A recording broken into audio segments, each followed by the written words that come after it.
오늘 우리에게 주시는 하나님의 말씀은 구약성경 열왕기상 17장이 되겠습니다.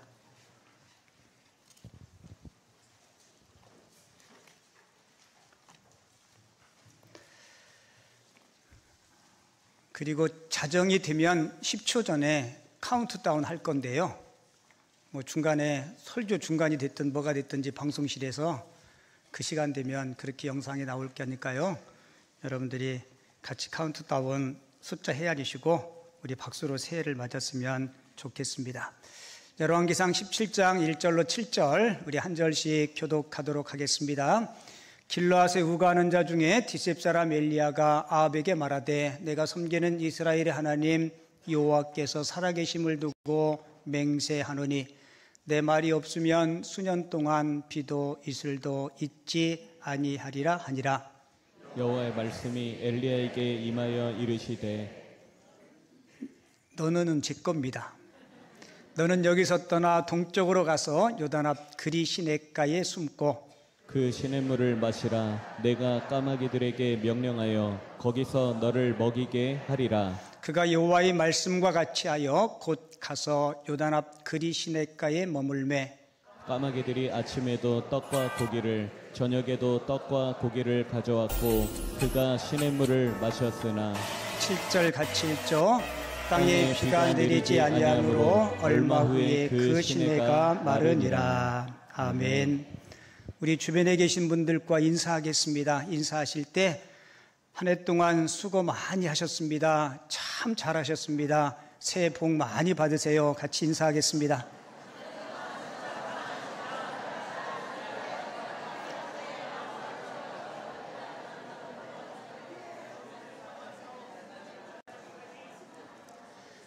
네, 2024년도 한 해 동안 여러분들 가정과 직장과 일터에서 열심히 성실하게 한 해 동안 수고 많으셨고요. 그리고 참 잘하셨습니다. 그리고 2025년도 새해에도 하나님의 복 많이 받으실 수 있기를 주님의 이름으로 축원을 드립니다. 오늘 설교 제목이 형통한 삶을 위하여입니다. 같이 읽어볼게요. 시작. 형통한 삶을 위하여. 형통, 국어사전에 보니까 이렇게 써 있어요. 모든 일이 뜻대로 잘 되어감. 모든 일이 내 뜻대로 잘 되면 얼마나 좋겠습니까? 아멘을 해도 안 되는 게 있어요.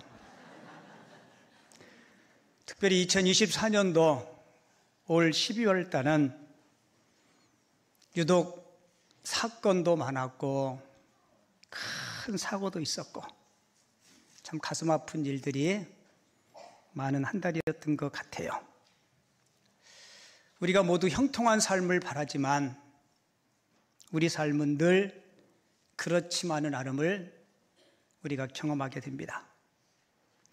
잠언서 16장 9절에 보면 사람이 마음으로 자기의 길을 계획할지라도 그의 걸음을 인도하시는 분은 누구라고요? 여호와이시니라. 그러니까 결국은 내 인생, 우리의 인생, 내 계획대로 안 되는 거예요.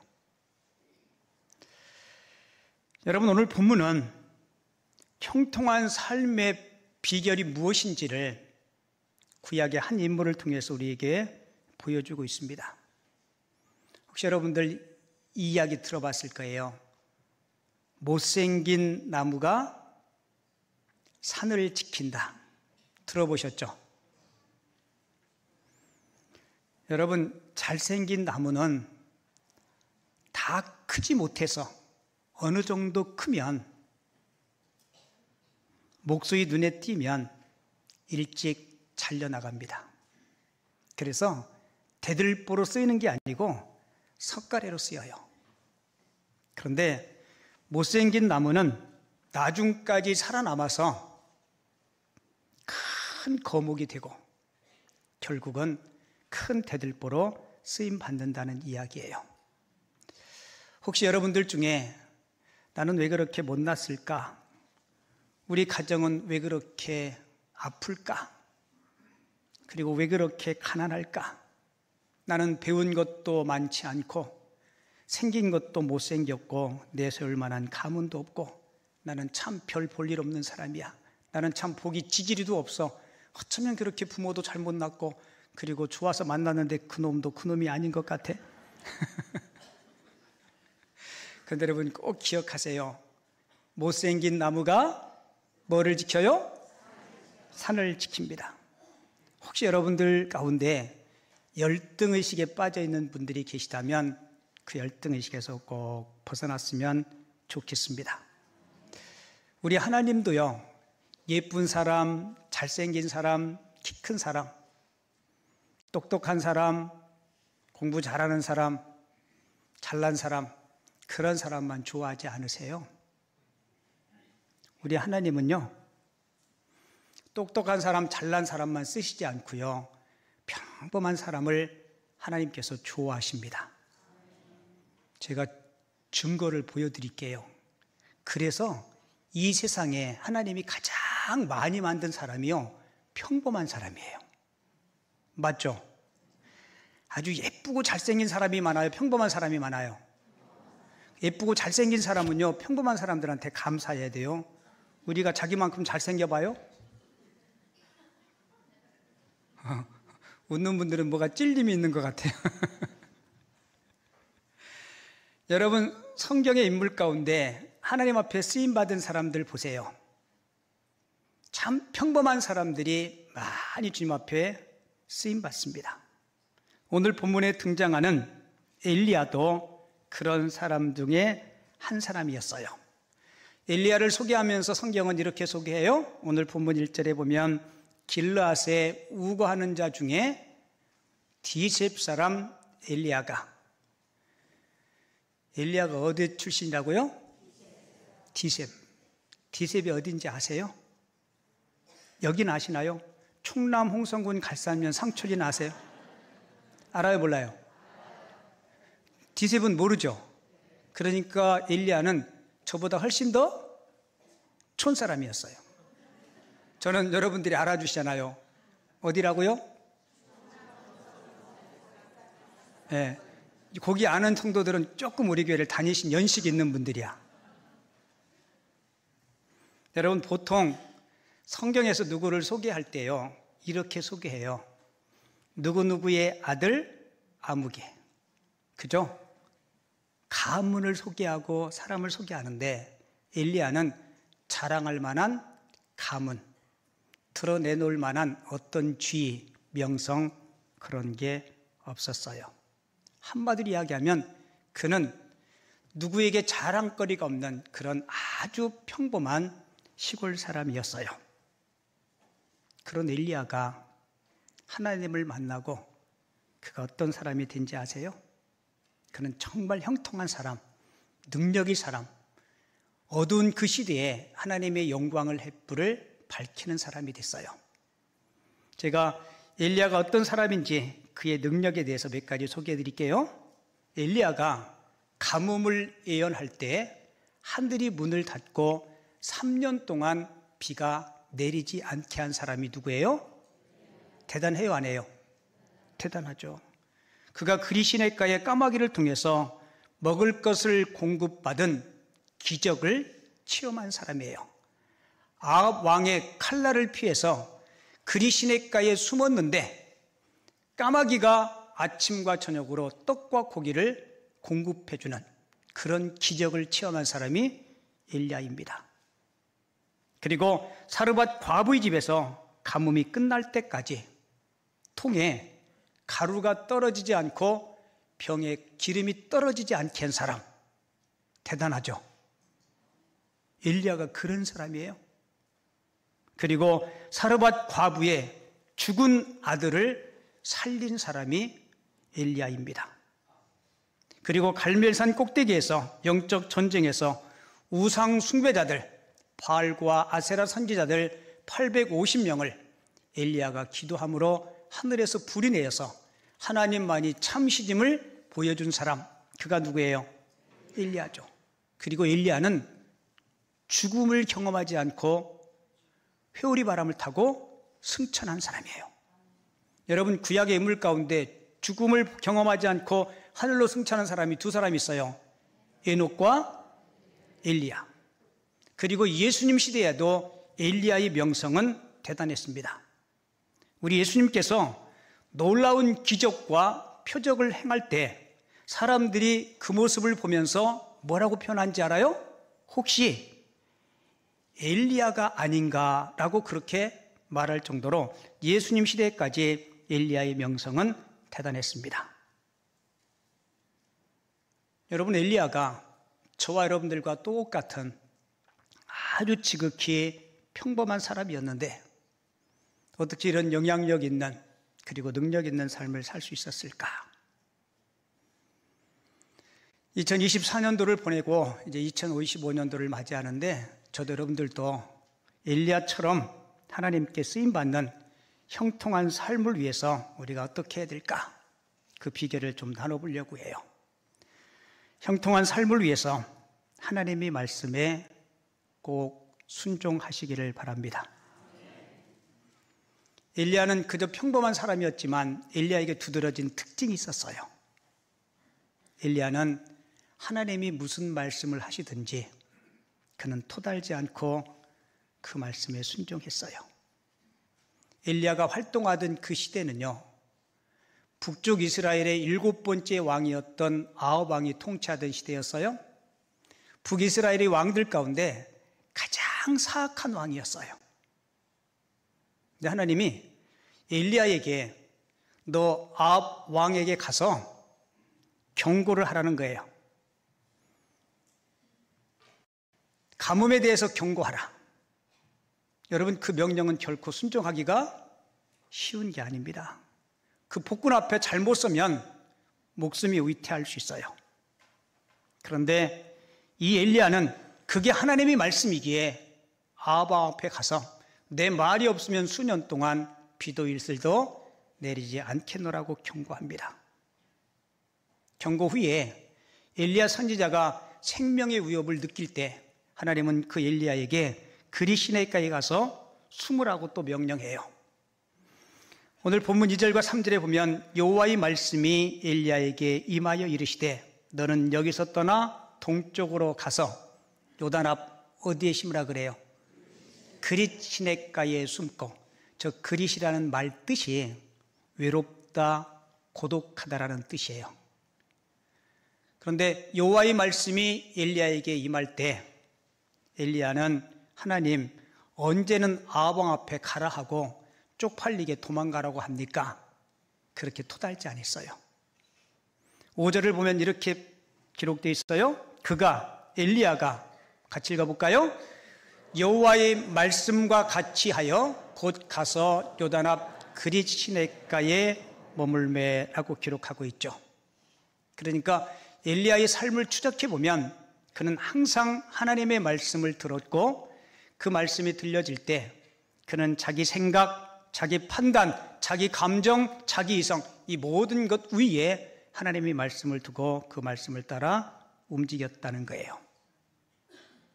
그리고 그가 숨어있던 그리 시내가에 시냇물이 마르자 마실 물이 없잖아요.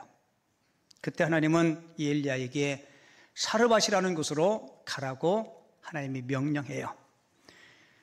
본문 8절 9절에 보면 여호와의 말씀이 엘리야에게 임하여 이르시되 너는 일어나 시돈에 속한 어디로 가라고요? 사르밧으로 가서 거기 머물라. 자, 그 말이 떨어지자 엘리야가 일어나 사르밧으로 갔다라고 기록하고 있죠. 질문 하나 드릴게요. 하나님의 말씀에 순종하는 것 마땅히 해야죠.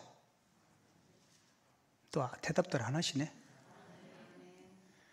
하나님의 말씀에 마땅히 순종하는 거 맞죠? 그 순종이 쉬워요, 어려워요? 어려워서 않겠다는 거예요? 내 설교가 온 거가 도망가네, 놀래서. 사람이 잘 못 사는 이유가 두 가지가 있어요. 첫째는 잘 사는 방법을 모르기 때문에. 그러면 잘 못 살겠죠, 그죠? 우리는 흔히 이렇게 생각해요. 잘 산다 그러면 부자로 사는 것만 잘 사는 것처럼 생각해요. 근데 부자이면서 못 사는 사람 있어요, 없어요? 제 설교가 어려워요?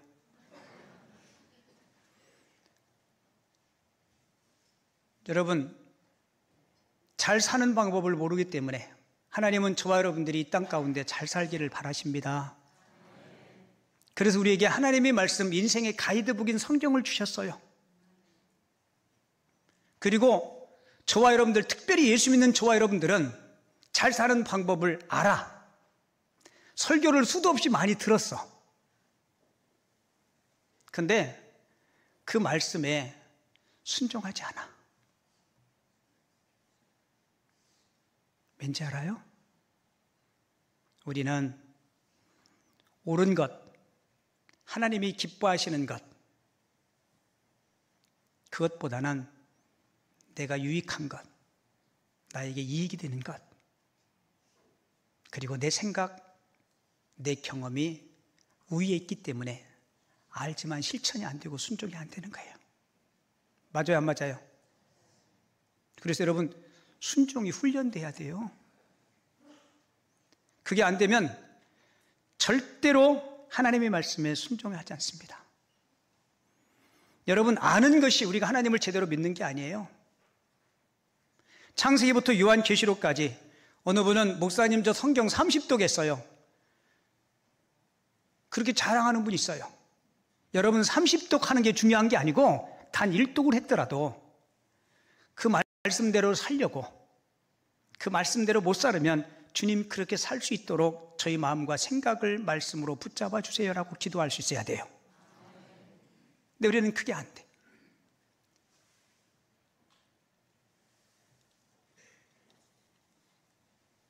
여러분, 우리가 교회를 다니고 신앙생활 한다고 해서 그리스도인들 모든 고난이 다 사라지나요? 그러면 참 좋겠어요.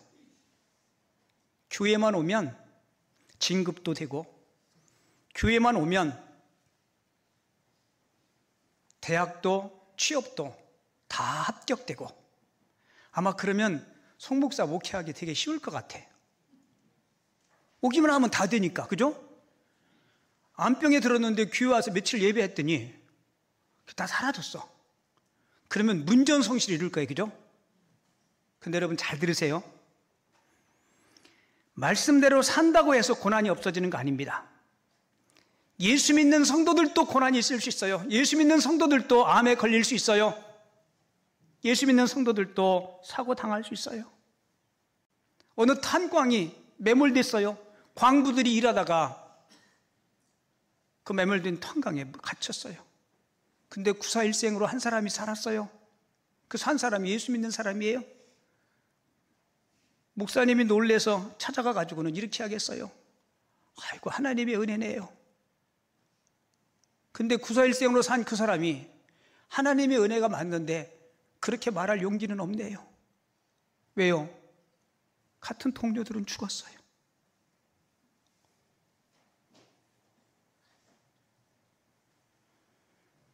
여러분, 엘리야가 여호와의 말씀대로 그 말이 계속 반복되는데, 여호와의 말씀에 순종해서 그에게 얻어진 게 뭐예요? 그리 시냇가에 가서 숨으라. 여러분, 피난 생활이에요. 여러분 생각해 보세요. 우리 생각에는 그리 시냇가에서 소풍 온 거 아닙니다. 까마귀가 아침과 저녁에 떡과 고기를 갖다 주었다고 해서 여러분 그 행복한 거 아니에요. 그 주변에 아무도 없습니다.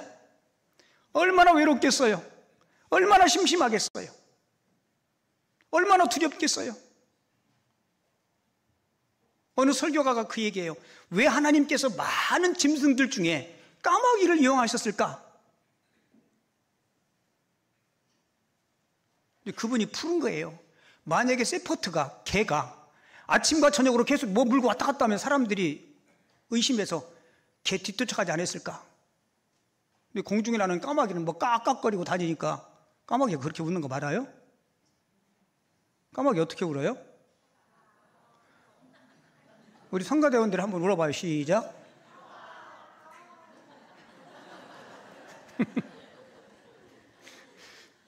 맞아요? 우는 거? 여러분, 엘리야가 말씀에 순종한 결과가 도피 생활이에요? 외로움이에요? 두려움이에요?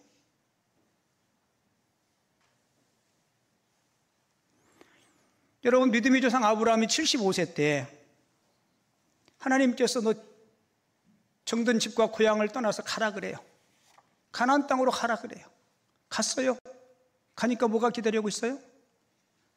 흉년이 그를 기다리고 있었어요. 가뭄이 그를 기다리고 있었어요. 아, 그러면 교회 다녀도 소용이 없겠구나. 아니, 여러분 꼭 기억하세요. 순종의 삶에도 고난이 있지만, 예수 믿는 저와 여러분들이 고난을 면제받지 않지만, 주님은 우리가 고난을 이길 수 있는 힘도 주시고 능력도 주시고 소망도 주시는 하나님이심을 꼭 기억하시기 바랍니다. 그리고 고난 저 저편에 더 좋은 영광이 우리에게 안겨주시는 하나님이 계심을 꼭 기억하시기 바랍니다. 요즘 제 마음속에 로마서 8장 말씀이 되게 많이 위로가 돼요. 하나님은 모든 일에 합력하여 선을 이루느니라. 여러분, 하나님이 아무런 대책 없이 저와 여러분들에게 무조건 순종을 명령하시는 게 아닙니다. 여러분, 하나님이 엘리야에게 대책 없이 명령하시는 하나님이 아니세요. 오늘 본문 3절에 보면 너는 여기서 떠나 동쪽으로 가서 요단 앞 그리 시냇가에 가라. 그리고는 하나님이 주신 대안이 있어요. 본문 4절, 내가 뭐를 명해서? 까마귀를 명령하여. 이 까마귀가 아침과 저녁에 떡과 고기를 공급해요. 그리고 그리 시냇가에 냇물이 마르자 하나님이 다시 엘리야에게 명령하죠. 너는 일어나 시돈에 속한 사르밧으로 가라. 9절에 보면 그곳 과부에게 뭐해서요? 명령하여. 여러분, 하나님의 명령에는 반드시 대책이 있고 하나님이 준비하심을 꼭 기억하시기를 바랍니다.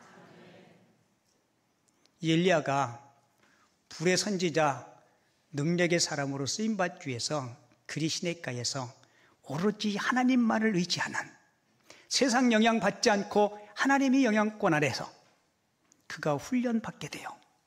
재밌는 게요, 17장 1절하고 맨 24절에 보면 엘리야에 대한 호칭이 바뀌어요. 17장 1절 볼까요? 길앗의 우거라던 중에 엘리야를 뭐라고 소개해요? 디셉 사람 엘리야.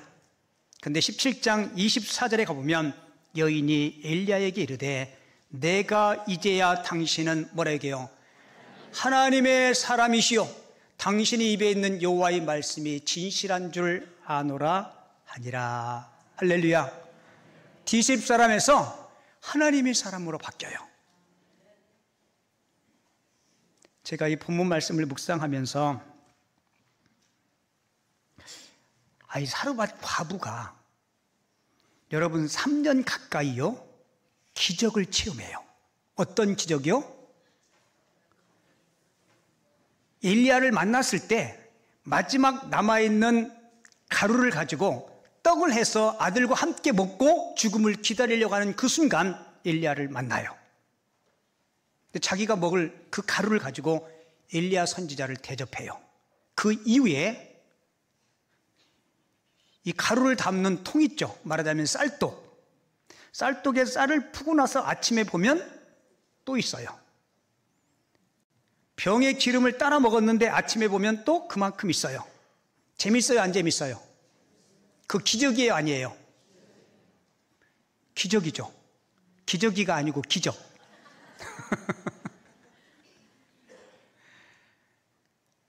졸려요? 안 졸리죠? 제가 이때 자는 시간인데요, 우리 성도들도 자는 시간일 텐데 자는 시간에 설교를 지루하면 안 되겠다 생각해서 제가 많이 기도하고 준비했어요. 졸면 안 돼요. 조는 아이들에게는 산타도 선물 안 준대잖아요. 근데 참 재밌는 게요, 보세요. 매일 아침 매 식사 때마다 엘리야를 통해서 하나님께서 일하시는 기적을 체험했어요.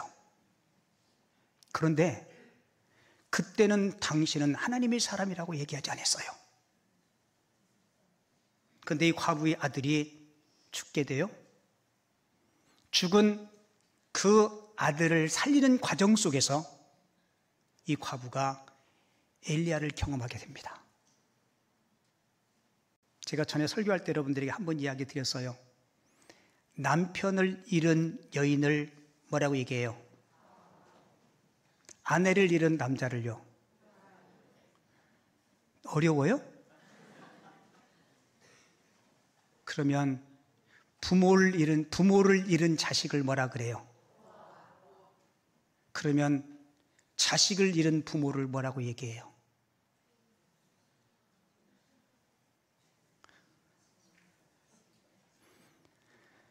형용할 말이 없어요. 왠지 알아요? 가슴에 묻어서 너무 아파요. 이 여인이 자기 아들 죽은 일로 인해서 엘리야에게 당신이 와서 당신 때문에 우리 아들 죽었다고 이야기해요. 여러분 물어볼게요. 여쭤볼게요. 엘리야가 온 것 때문에 아들이 죽었나요? 만약에 엘리야가 안 왔으면요? 진작 되졌어요. 맞아요, 안 맞아요? 그런데 엘리야는 그 이야기를 듣고 아무 말 하지 않아요. 왜일까요? 자식을 잃은 그 어미의 마음을 엘리야는 알았어요. 저는 한 가지 놀라운 사실을 깨달았어요. 엘리야는 이 그리시나이가의 여러 가지 과정들을 통해서 하나님의 마음을 가진 거예요. 무슨 마음이요? 하나님의 마음. 이 여인은 엘리야를 통해서 그 하나님의 마음을 본 거예요. 그리고는 뭐라고 고백해요? 이제야 당신은 하나님의 사람, 하나님의 마음을 가진 자, 하나님의 사랑을 소유한 자. 여러분, 우리는 형통한 삶 그러면 돈 많이 벌고 내 마음에 하고 싶은 거 다 하고, 아니요, 진짜 형통하면 이거 같아요. 내 마음에 하나님의 마음으로 가득 채우는 것, 내 마음에 진정한 그리스도의 형상이 이루어지는 것. 여러분, 주님 그러셨죠. 너희는 먼저 그의 나라와 그 일을 구하라. 그리하면 이 모든 것을 너희에게 다하리라. 여러분, 외적인 형통함 이전에 내 마음의 형통함을 이룰 수 있는 하나님의 사람들이 꼭 될 수 있기를 바랍니다. 그래서 2025년도에는 저와 여러분들이 영적인 삶, 여러분들이 가정과 직장 일터가 주님 안에서 형통할 수 있기를 바랍니다. 카운트다운을 할 때가 됐는데 아직 시간이 조금 남아서요, 여러분들에게 제가 시 하나 소개하면 거의 시간이 맞을 것 같아요. 이철환 씨라고 곰보빵이라는 시예요. 곰보빵 너는 아니, 너 이름 때문에 상처받은 아이가 있다는 거. 못된 사람들이 아이 아빠를 곰보라고 불렀어. 아이는 아무리 배가 고파도 곰보빵 너를 먹지 않았어. 그런데 어느 날부터인가 사람들은 너에게 곰보빵이라는 이름 대신에 무슨 빵? 소보로빵이라는 이름을 붙여주었지. 아이는 그때부터 곰보빵 너를 맛있게 먹을 수 있었어. 사랑이란 거 어려운 게 아니야. 예쁘다고 말해주는 거, 잘했다고 말해주는 거, 함께 가자고 손을 잡아주는 거, 그게 사랑이야. 활짝 핀 꽃처럼 그냥 한번 웃어주는 거, 그게 바로 사랑이야. 우리 저 대목 같이 한번 읽어볼게요. 사랑이란 거, 거기서부터 시작. 사랑이란 거 어려운 게 아니야. 예쁘다고 말해주는 것, 잘했다고 말해주는 것, 함께 가자고 손을 잡아주는 것, 그게 사랑이야. 활짝 핀 꽃처럼 그냥 한번 웃어주는 것, 그게 바로 사랑이야. 아멘. 우리 옆 사람한테 해보겠습니다. 예쁘다고, 잘생겼다고, 수고했다고.